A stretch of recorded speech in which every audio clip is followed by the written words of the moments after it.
Okay, the next interesting topic in stats would be curve fitting, guys.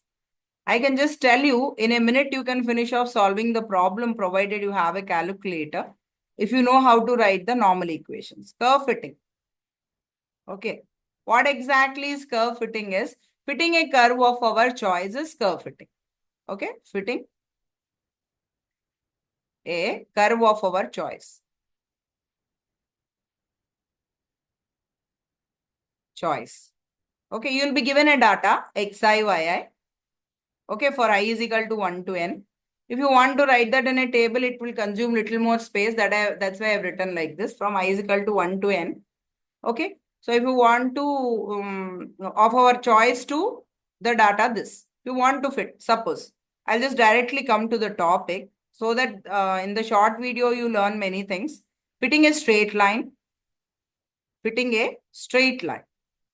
Okay, of the form y is equal to a plus bx or ax plus b, depending on the equation, I'll be writing certain things. Okay. Now, fitting a straight line. How do if I want to fit a straight line of the form y is equal to a plus bx, I already have the values of x and y in the table, but what are the unknowns are a and b. So two unknowns are there. To find the two unknowns, I'll be needing two equations. See how I will write. There'll be something called normal equations always, normal equations.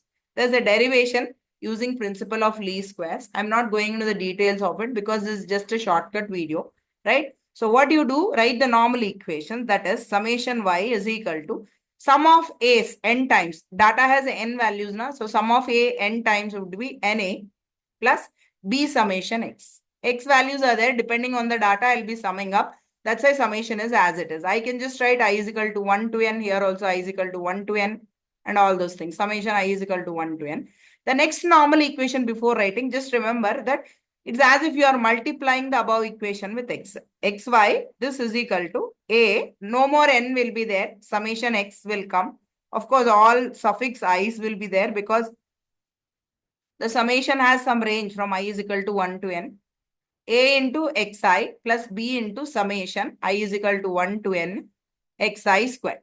It's as if I have multiplied the above equation with the x. It is like that. Okay. Yeah. Just be careful when you are writing summation. The first equation, usually people miss this na. Similarly, be careful while writing the second normal equation. Usually people will write na, they will write and also put summation xi because it's shortcut. You need to think little smarter and then answer. Okay. Now, next I'll come to the next one. Fitting the next curve. Okay. Fitting y is equal to a e power bx. This would be called an exponential curve, guys. If you know linear, I mean how to fit a straight line, all the things will fall in line. Okay. What that is once you know one thing, we'll try to correlate everything to that only. Now, whenever I have powers in x and all, when you cannot handle or when you want to make things similar look like linear, what I'll do is I'll apply log on both sides. Apply log on both sides to the above equation, So what happens? Summation y, no, I'm sorry, log I'm applying, right? Log y is equal to, I'll be applying all the rules of log a b, log a plus log b, log a power n into log a. Okay. So log a plus bx log e base e. Log e base e value is 1 anyways. Okay, so this value would vanish off to be 1. Now I'll rewrite this equation. Just see here, guys. Capital Y, this is equal to capital A plus capital B into capital X. Anyway, this is 1. I don't consider.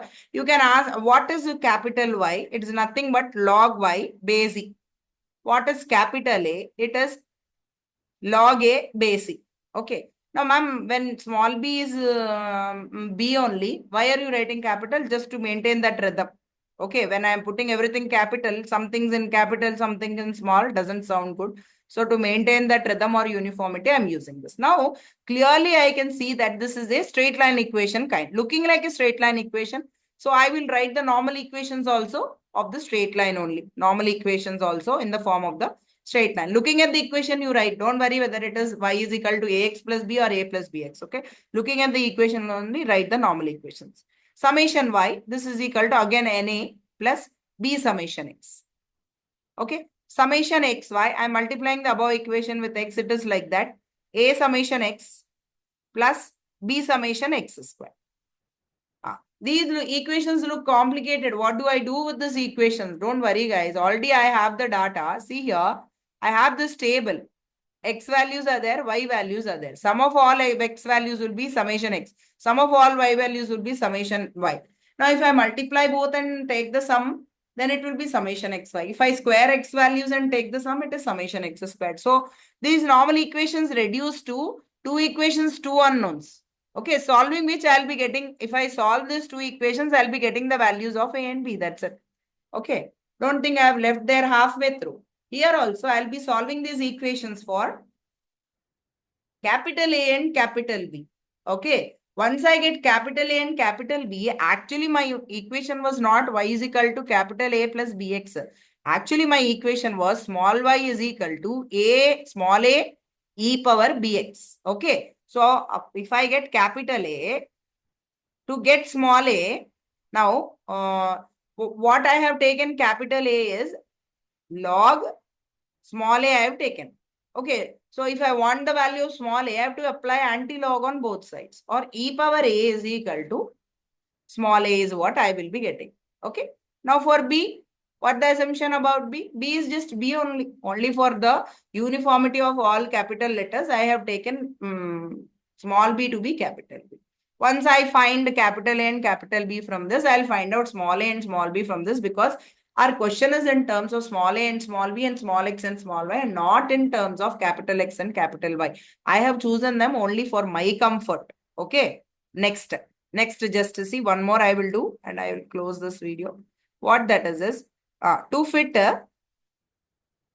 y is equal to a plus bx plus cx square. A parabola, if I have to fit. Looking at it, write the normal equations, guys. Okay. Because this shortcut, don't ask me the reasons. Of course, the reason behind it is the principle of least squares. Once you go with principle of least squares, you get the same thing. Okay. Now, na plus b summation x plus c summation x square. Okay. Next, multiply with x. A summation x. Be careful with na and a summation x. Okay, that's the caution I will tell you. Execute. Next, summation x square y. This is equal to a summation x square plus b summation x cube plus c summation x power 4. What do? I construct a table, find all these values, take their sum, and then finally substitute in this. I'll be having three equations, three unknowns. I'll be solving for small a, small b, and small c. Again, I'll tell you, please do carry your calculators. That will make your job simple. Even for calculating distributions, do carry your calculators if you have upgraded versions of the calculators. Okay. I'll do some more things in the next video.